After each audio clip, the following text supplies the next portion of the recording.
Hello, and welcome to another episode of eDiscovery Chicks, the podcast about all things eDiscovery and legal tech, hosted by two gals who are having a hell of a week. Anyways, we're your hosts. That's Bree. And that's Angie. And today we're talking about how having a solid workflow can revolutionize your day.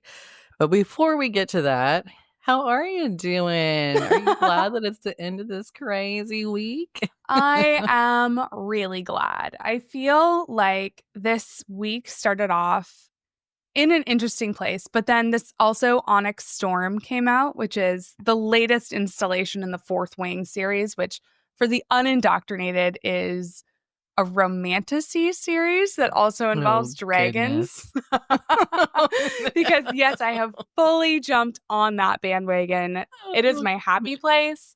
I'm goodness. being an escapist and doing that. I started reading the third one and then realized there's this meme on the internet, Gandalf in the Mines of Moria being like, I have no memory of this place. And that's how I felt when I started book 3. And so I've gone back to book 1 and I'm now re-listening to all of the Fourth Wing Oh, series. my. And I've basically told my family they can't speak to me for a little while. Like I'm unavailable. Mommy's off limits. Yeah. Mom's busy. Oh, wow. Well, that sounds a little bit more exciting than my week. What's going on with you? What But happened in your week? well, we did have some excitement though in Houston. We had snow for the first time in forever. And it's like anytime that it usually snows here, it's overnight. So you don't really get to see it coming down. And by the time you wake up, it's almost gone, or it's just like dirty ice, that's left over.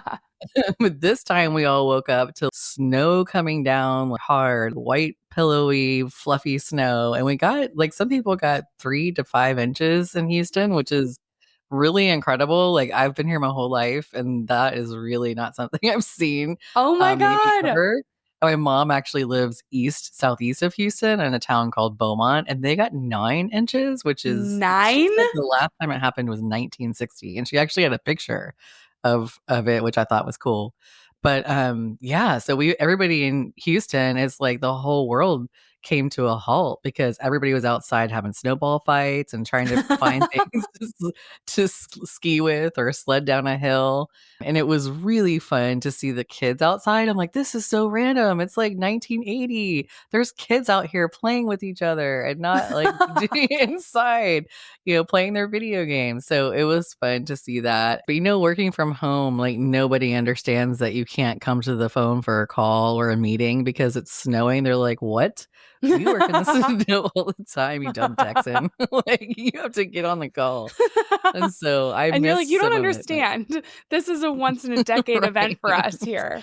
Right, exactly. I feel like I saw some stuff on social media about your snow, and it was like maps of the US and the amount of snow that has to fall before everything shuts down. And I swear Seattle and Houston was like 1 inch. Everybody's just like, okay, well, today's done. We're done with today. It's very true. It's interesting, and it's also very funny that nobody else in the world understands it if they actually do get snow. I'm like, no, you don't understand. We're on lockdown. All the schools are closed. You can't go eat anywhere. Like, the mayor's on TV. They're having emergency city council meetings. Like, It's a it's a whole big event, thing. people. It is. But at least it's not the rats eating drugs, because that was so last week. You saw Oh that my news God. story? I love that news story. That is one of my favorite news stories. I want to picture Houston's entire rat population breaking in to the evidence rooms of local police precincts and just Yeah. stealing drugs. Did you see, like, some of those drugs are like 40 years old? Can you imagine smoking like 40-year-old pot, first of all? Like, what is that like? And second of all, why are we keeping it for 40 years? Like, isn't there a way of destroying these things after a while? Those cases can't still be active, I wouldn't think. Send it to me. I'll smoke it. I'm kidding. Can we just burn it all and let everybody have a great time? Oh my God. But I love a good low budget creature film / documentary. And there was one, pretty sure it's on Netflix, could be Amazon Prime, but it's called Cocaine Sharks. And it's oh about gosh. all these sharks off the coast of Florida and like in the Cuban area. And they may or may not go and eat cocaine that falls into the ocean. I feel like it was anticlimactic, and it was like they're actually fine. This doesn't affect them very much. Oh, But God. when I saw the title "Cocaine Sharks," I was like, oh, I gotta watch that. That's right up my alley. I'm like, why is this why we have such a rat infestation in some places? It's because all of the rats have the munchies and they're constantly wanting to go search for food. And maybe like what happens to a coked up shark? Like is There's no more that what Funyuns in Houston. The rats have gotten them all. yeah, chocolate's on an all-time low, like and then, it like the shark, is that why they're going up on the beach? Like so into such shallow waters because they're all coked up Oh, on drugs. They have no idea where home is. Is that what's maybe. happening? Maybe they're like, wait, I belong here. This is fine. I can do it. I'll Hulk out. Funny. Oh my Okay. god. Well, We're sure. the We've only covered a lot of podcast that you're ground. you're gonna come to hear about fairy smut. I don't even know what to Yeah, call it. fairy smut, dragon smut, all of it works. Snow and animals addicted to drugs. Okay. Okay, Anything now on about to our next e-discovery? topic, e-discovery. So, Oh my like Bree god. said, today we are talking about having a solid workflow and how that can really revolutionize your day. I mean, why even give a flock? Who cares? Well, we should all care because have you ever felt like your workday is just a game of whack-a-mole, or like you have 1,000 things on your plate and you're making progress on none of them? Well, a solid workflow can help with that. That's right. And the purpose of today is to focus on building workflows, setting goals, emphasizing its relevance for e-discovery professionals, and far beyond that. So, why we think this topic is critical? Well, workflows aren't just for legal pros, they're for anyone who wants to crush inefficiency and achieve their goals, which, of course, me and Angie are all about crushing inefficiency. Oh, we love that. We're I bet going those cocaine sharks have a workflow. They're like, hey, listen, I spotted the package. Now Kevin's going to go retrieve it and then we're going to to. share I want to see this. it. But today we're going to talk about the fundamentals of workflows, breaking down the different components of workflows, leveraging technology, and fostering collaboration. One of my favorite topics.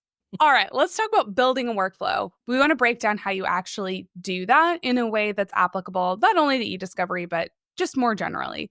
So let's start by defining a workflow. To us, a workflow is a shared roadmap that aligns teams, tools, and processes so that everybody knows what to do, when to do it, and why they're doing it, how everything fits together. So often, this can manifest as a structured sequence of tasks, actions, and decision points designed to achieve a specific outcome in the most efficient way possible. Yes. So it's important for us to remember who the workflow involves. What is the point of the workflow? What is the end result? What are we trying to achieve? Because workflows can look like a lot of different things for a lot of different people. Like, for example, an solo entrepreneur, a workflow might look like a morning routine or a client onboarding checklist.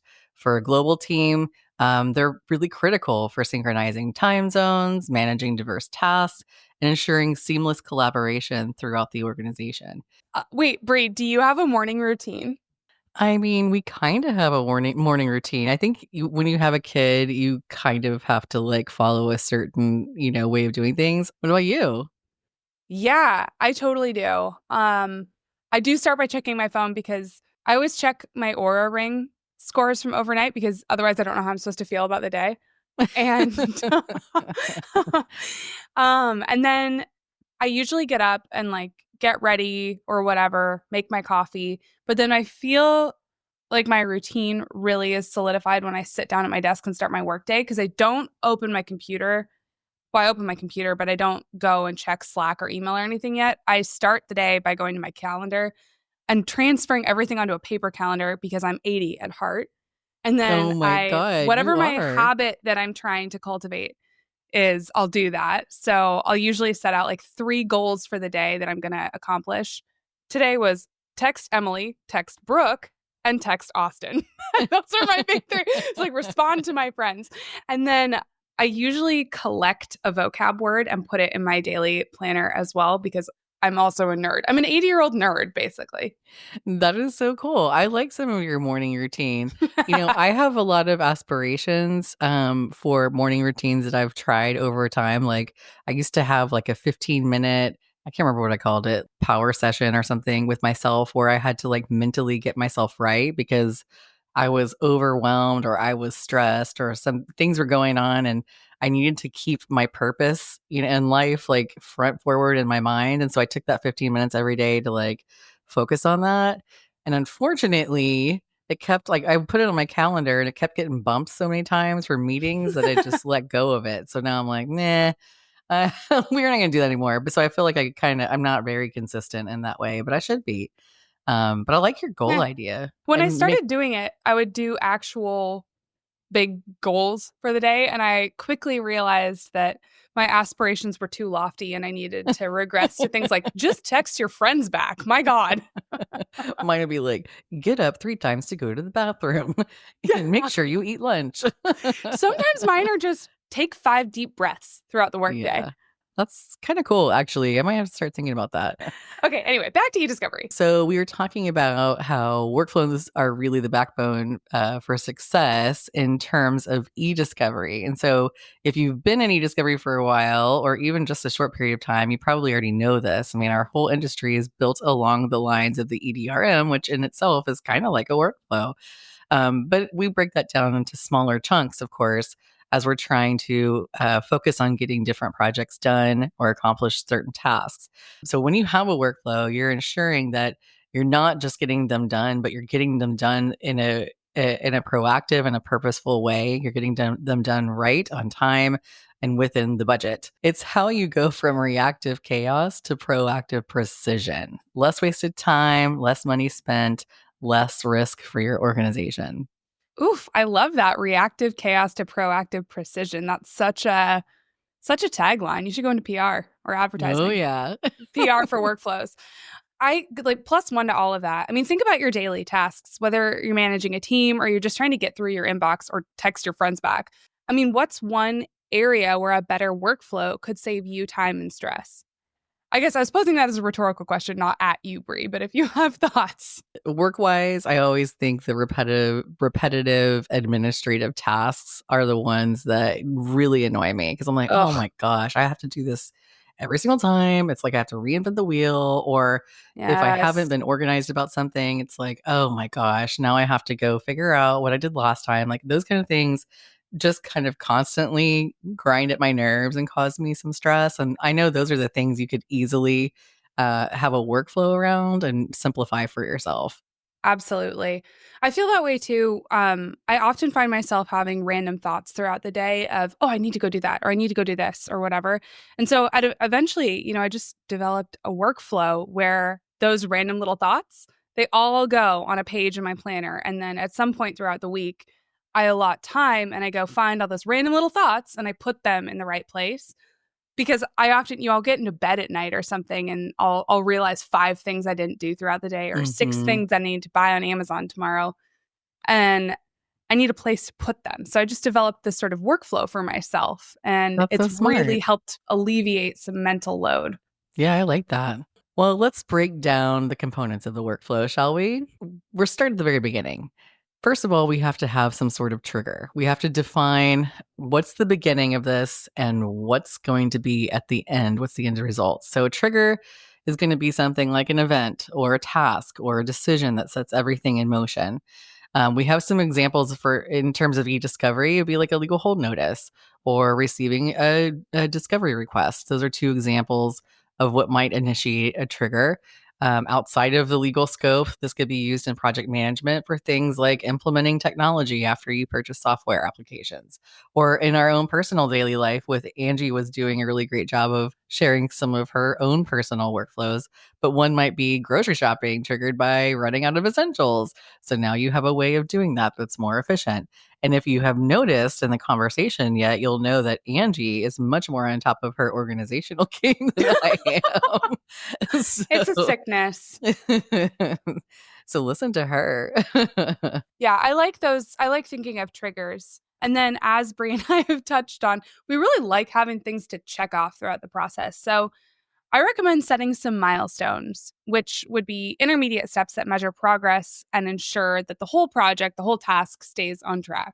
In your grocery shopping example, that could be okay, let me make a list of things that I need to get, and then let me put them in my Instacart because I'm lazy and will not go to the grocery store. So, workflows can be as simple as that. A couple examples in eDiscovery, though. maybe if a legal hold is your trigger, something happens that triggers the need for a legal hold. Well, then that sets off a workflow where you have to identify custodians, you have to scope the hold, you have to complete an initial collection, you have to ingest data into a review platform. All of this is obviously oversimplified in the eDiscovery context, but I'm trying to illustrate the point that you have a trigger and then you have a specific set of things that you do following that trigger. And you can check them off, and they're milestones along the way to completion. One thing I'm doing in my personal life right now, I am running a half marathon in April.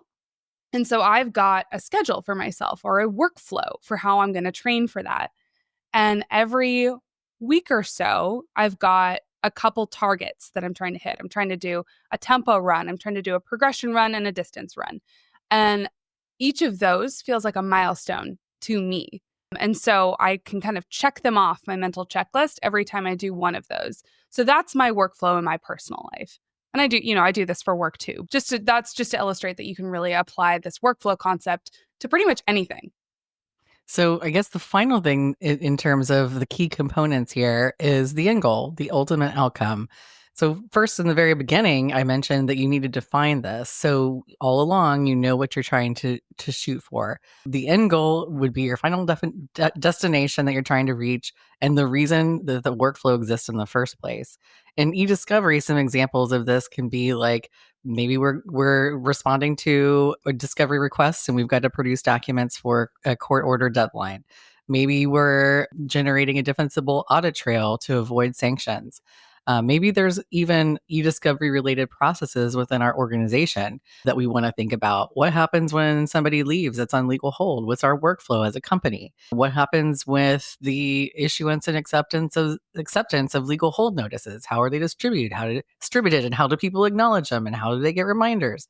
When we're coordinating with outside teams to collect responsive data, how do they get that response? Where does the data come from? Who are the right people to contact? How do you know it's done? Where does it go? All of those are workflows. Coordinating with IT regarding change management procedures in data on legal hold. How do I know what happens when IT decides to sunset an application in my organization? Do they know whether it's on legal hold? What does that workflow look like? How do we protect ourselves and cover those pending risks? Understanding the pain points for all participating parties in a workflow and understanding what the win and the end would look like for everyone is the key here. Just because you all share the final ultimate outcome, there's going to be wins along the way for all parties involved. And you want to make sure that everybody's winning. Yeah, I love that. You've got to collaborate with the people around you and make sure that everybody is rowing in the same direction for the same reason. And that reason is probably your end goal. So I kind of touched on this earlier, but one of my biggest tips for success for creating a workflow that works and that sticks is to write it down. And this can be something as simple as a little checklist with 3 things on it, or it can be something more complicated, like a Lucid chart or Miro or some of these softwares that are specifically designed for creating a workflow. It can also be something in a project management software like an Asana or a Trello, things where you've got a trigger and it cues off a series of events that must flow from that. There's this quote that I really like, and I can't even remember where I got it from. I think it might be David Allen's book on getting things done, but it's if it's not written down, it doesn't exist. And I really like that when I think about workflows because I find that when I abandon my morning workflow, for example, my morning routine, it's because it's not written down anywhere and I don't feel accountable to anything. So it just kind of sits out there in the ether and eventually I kind of get lazy about it. But if it's written down, then I feel a very nice little sense of shame if I don't follow it. And there's a reason I do it, right? Like I feel better if I follow my morning routine, if I do the things that make me feel like I've accomplished something during the day. I just feel better. And so that would be my tip. Write it down.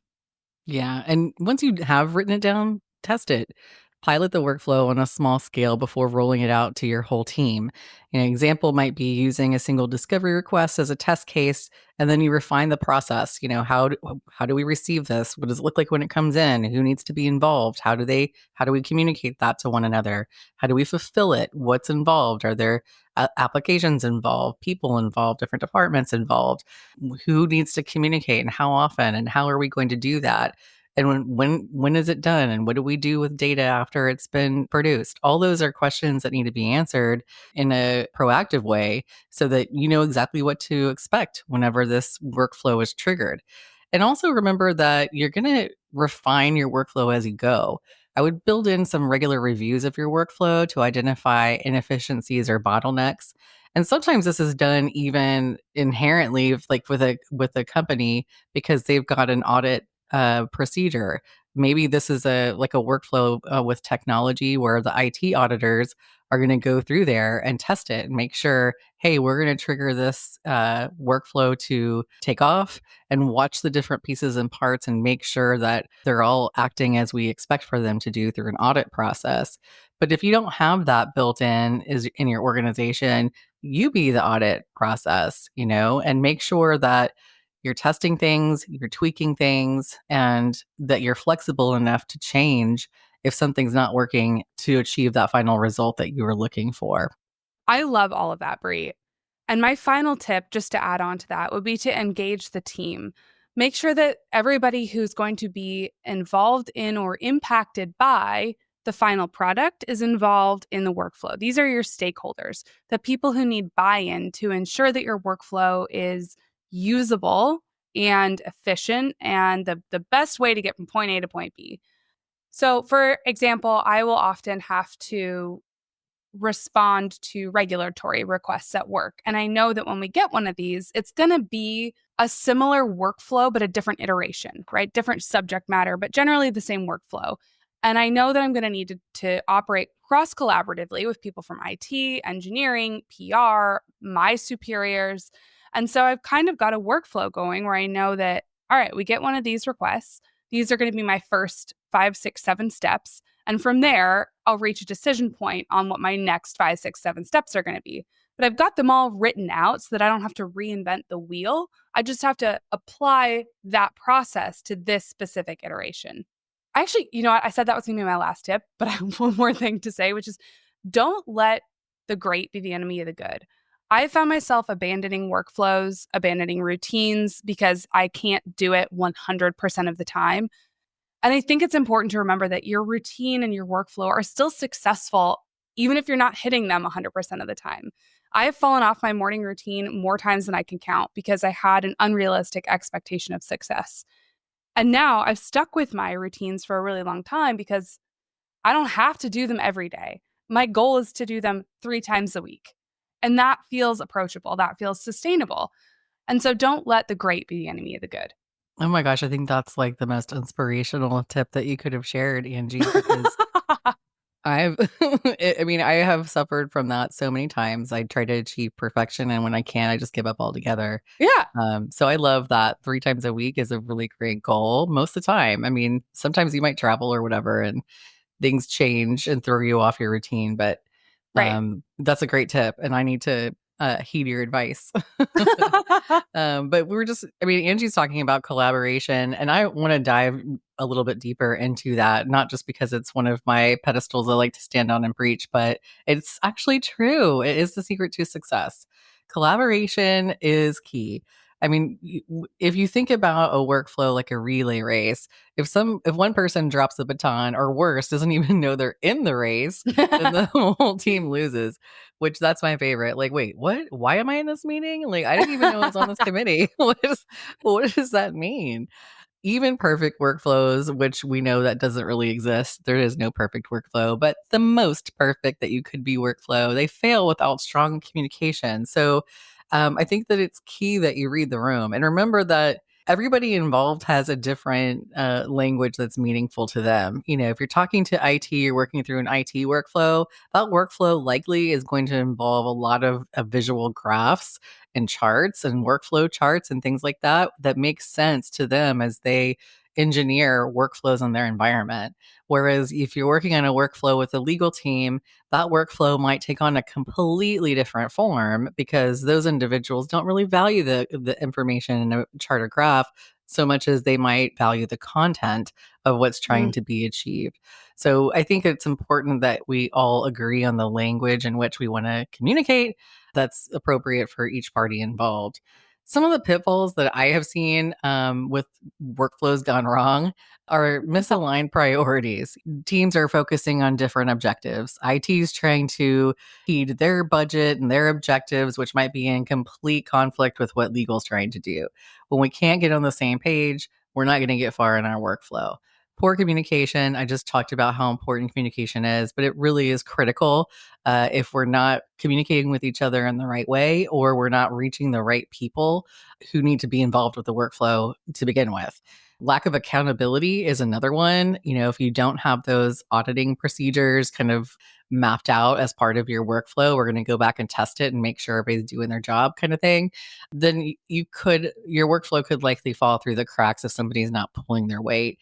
And finally, I would say lack of buy in. If it's not important to somebody in the workflow, this is not cool to them. This is not a priority for their business. They don't have the money. They don't want to have the money for it.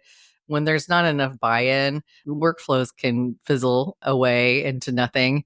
And a lot of times it helps to have that executive buy in, an incorporation or someone from the top that's like, hey, so this is going to be a priority for everybody, if you like it or not. So, anyway, those are some common pitfalls that I have seen.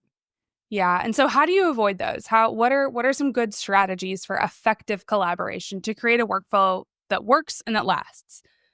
I would say kind of three things. First is role clarity. Make sure that people who are involved in the workflow know what their responsibilities are. Are they responsible for the task? Are they accountable for it? Are they supposed to be consulted or are they supposed to be informed? That would be number one. People should know if they're on first. They need to know if they're the one with the ball so they can run with it. Number two, I would say transparent communication. Use a tool like Slack or Teams or an email thread, a designated email thread or a text thread or whatever it is to centralize your conversations to ensure that everyone has access to the same information.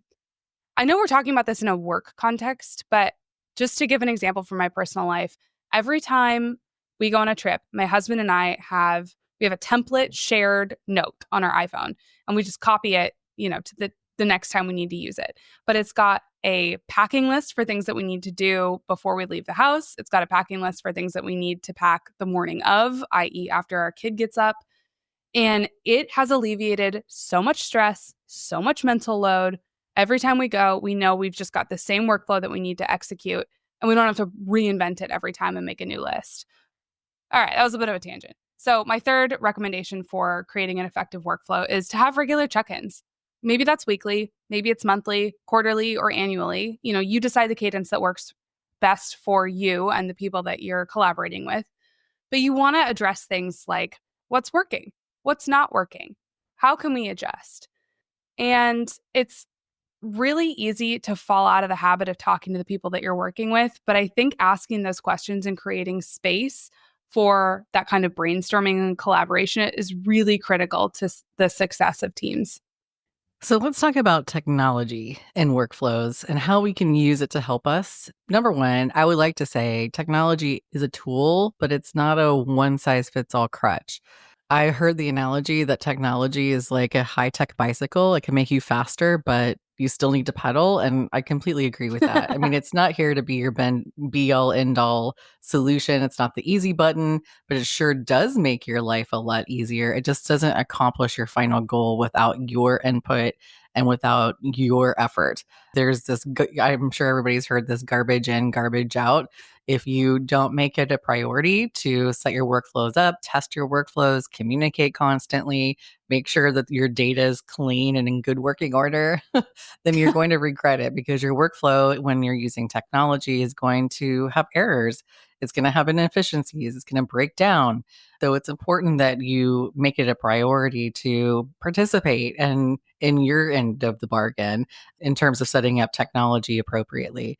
One example in the eDiscovery world of technology gone wrong is predictive coding. It can save hours and lots of money when we use it to help us identify documents that might be responsive, for example, in a document review. But if we haven't provided a clear review protocol or we're not being consistent in our review, predictive coding is not going to be any help at all. So it's important to really pay attention to that in terms of technology. With that in mind, there are some tools that we have found really helpful to us. So, as far as eDiscovery specific tools, there are things like Relativity, Xtero, Everlaw, Logical. And these are really great for managing large scale projects. As far as just garden variety collaboration tools, communication tools, there's Slack, there's Microsoft Teams, there's ServiceNow, there's Discord, all these kinds of things. And then there are also tools that are designed to help you create a workflow, like Asana, Trello, Monday.com. But it doesn't need to be anything fancy either. If you're trying to create a workflow, it can be as simple as a Google Doc, a shared note, a recurring calendar invite with bullet points in the description of the event. It can be something super simple, but the point is figure out where you are recreating the wheel and nip that in the bud. So there's pros and cons in using technology. I mean, on the pro side, we can all agree that automation reduces manual tasks. And man, we're seeing automation like we've never seen it before in our industry and other industries thanks to AI. And I'm excited by that. And I think that it will change our work forever. And I'm excited to see what the future is like for my child and our kids that are growing up now. Their work is going to be so much different than what we've experienced in our past. It also improves accuracy and consistency, which is important in terms of, of course, being efficient, but it's also important to reduce your risk in an organization. You want to be as accurate and consistent as you can be, and it enhances team collaboration with centralized platforms. We can all be on the same page. We can all share each other's work product. So we're not having to reinvent the wheel each time. But there are also could be some cons in using technology, like too many workflow exceptions. We set up a workflow to do something and we have to keep going back because there's all these one off situations that don't seem to really kind of fit in the workflow. If you're doing that, you need to go back and revisit your workflow fundamentally because there's something going on that it's not being flexible enough to accommodate what you're actually trying to achieve. There's also steep learning curves sometimes, or resistance from team members to participate. Angie just rattled off a bunch of different software applications, which are all awesome. But they all have to be learned and they all have to make sense to people. I'll admit, Angie loves to use Trello. I've never used it before, and I think it's amazing, and it helps us to be organized and on top of things with the podcast. And I'm empowered by it. But it took me a minute to wrap my mind around what's going on. I need to organize this visually before I can jump in. So I had to get schooled a little bit. But now that I understand it, of course, I'm on board. And we have to remember, especially those team members that aren't as techno savvy as maybe some of us are, it's going to take them a little bit longer and they're going to get frustrated. So we have to be patient and provide the proper training materials for them. A final con that's worth mentioning is costs. They could really escalate, especially when you are using those advanced tools like those AI driven platforms. They sound great, they sound good in the beginning, but as your data starts to build, then so do your costs. So that's just something to keep in mind. Yeah, I also want to build on something that you just said, Brie, about the resistance from team members and the steep learning curve. And that's you want to be careful when you're creating a workflow, especially if you're in charge of creating it for a bunch of other people, that you're not overworking the situation. Generally, people are going to find a lightweight, more entry level approach to be more palatable than something that's really heavyweight and complicated and super rigid. So you want to figure out who you're working with and make the workflow speak to them too. Okay, so let's kind of wrap things up. And I want to encourage everybody listening to this episode to audit a current workflow of yours and refine it using the tips from this episode. Do you have a workflow for your morning, your morning routine? Let's start there. That's a super simple one, right? Do you get up and get coffee? And then is there a habit that you want to pick up that you can incorporate into that workflow? That's how I got myself every day. I make a cup of coffee and that's my trigger to audit something out of my fridge or pantry. And so that's how I keep my fridge and pantry in order, is that's my workflow for that. So it can be something super simple. It doesn't need to be heavyweight. It can be a really easy, you just need a trigger and an action. That's super smart advice. I really like that. I would also encourage all of us to think about the things in life that drive us crazy, right? Are there things in your personal life like, God, why can I never find time to meditate in the morning? Or why can I never find time to read? Why can I never find time to fill in the blank? Whatever it is. If that's driving you nuts, then figure out a workflow so that you can incorporate that. I love the example that Angie just gave of auditing her food in her refrigerator. That's great. But then think about if you're thinking about work, what are the repetitive tasks that you hate to do that drive you nuts? Like, what are you like, I hate when I have to go find something. I never know where it is. I wish I could be more organized. Or I wish I could have this in a different way. When you have those tasks, take a step back and think about why they are what they are and what you could implement so that you fix that. Think about overlapping processes between teams. Is there an e-discovery process that you are collaborating with IT and they seem to be doing some of the same work as you're doing? You're both logging the same information in different ways or doing the same things in different ways. Like, how can you collaborate together so that you can be more efficient? And it only has to be done once. I would say start there in terms of when you want to build out a workflow and see how far you get. Ooh, I want to share one more workflow that I love, which is also a great way to incorporate AI into your life. During the week, I will collect news articles that are related to my industry. And at the end of the week, I plug them all into ChatGPT. I've got time on my calendar. I've got a block on my calendar on Friday. And I plug them all into ChatGPT and ask it to just give me a summary of That what's is happened that week. so brilliant. It's So brilliant. I'm like, this is great because I don't want to spend all this time reading all this stuff, but I do want to stay up to date. And if there's something I need to dig into more, great, I can do that. But I've got this nice little workflow where I'm making AI do the heavy lifting for me. And then I'm spending my time and energy where it really matters. If you accidentally incorporate a page from one of the books that you said you're reading into that, that would be an interesting outcome. Oh my God. It's so funny because these books, and I feel, you know what? It's a New York Times bestseller. I feel very fine about reading this, but my friend texted me last night because he's reading these books and he's on a plane and he was like, I can't read this in public. It's like, it's too aggressive. It's too dirty. I can't do it. It's too explicit. I was like, yes, buddy, welcome. Welcome to the dark side. Oh, yeah. Okay.